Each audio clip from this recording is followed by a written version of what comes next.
And so Zulkarnain is a man who impacts upon two ages, one in the past and one to come. That's today. He is someone who possesses faith. Faith in the one God. The one God who created both the male and the female, but is neither male nor female. In the United States, they're saying that God is both a man and a woman now.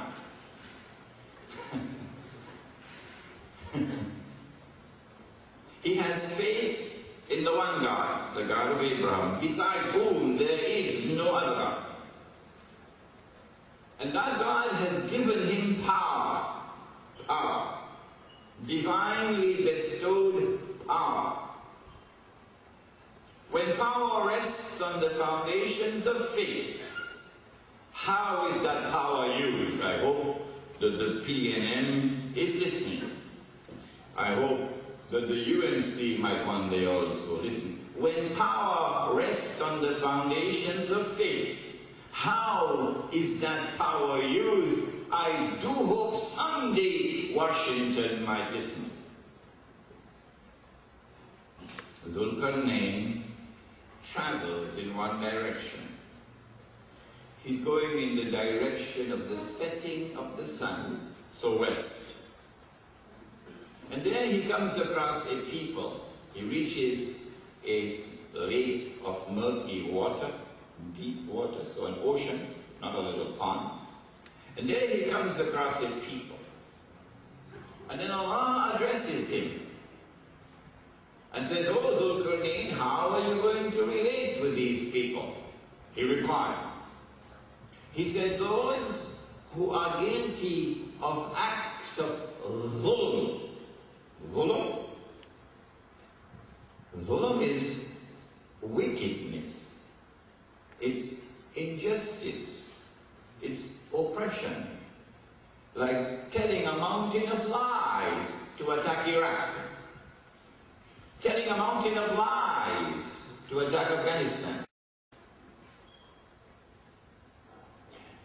Destroying the Twin Towers and then putting the blame on Arabs and Muslims. For one day, the truth will come out. And on that day when the truth comes out, we will be vindicated.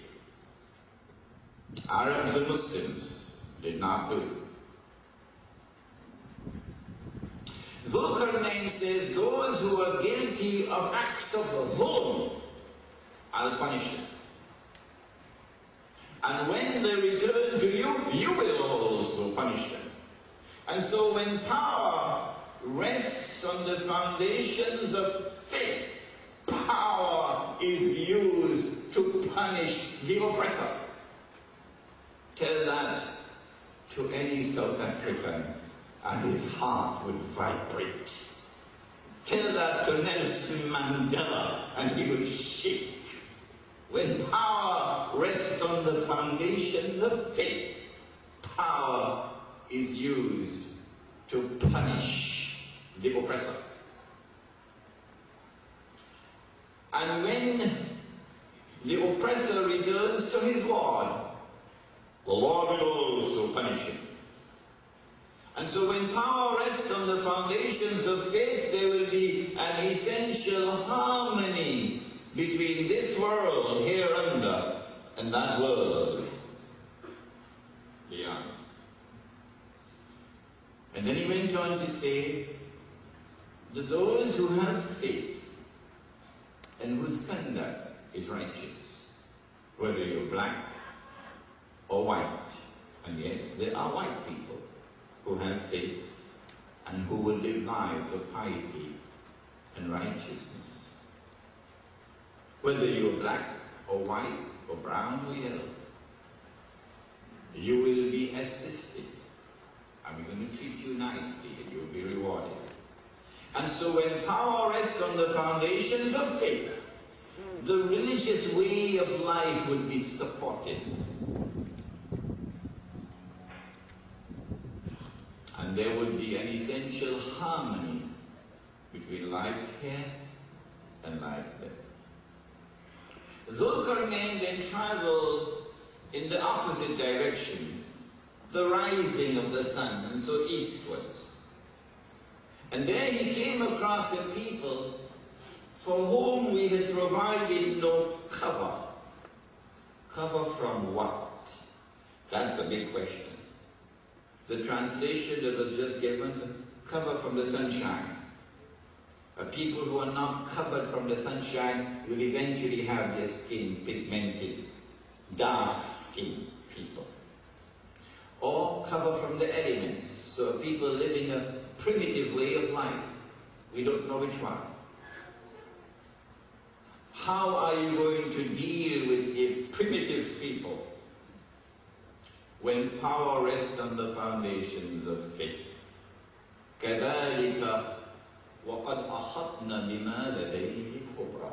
The language in the Quran is so pithy. Thus did Zulkarnain leave them as they were. He had the compassion. He had the good sense and the wisdom.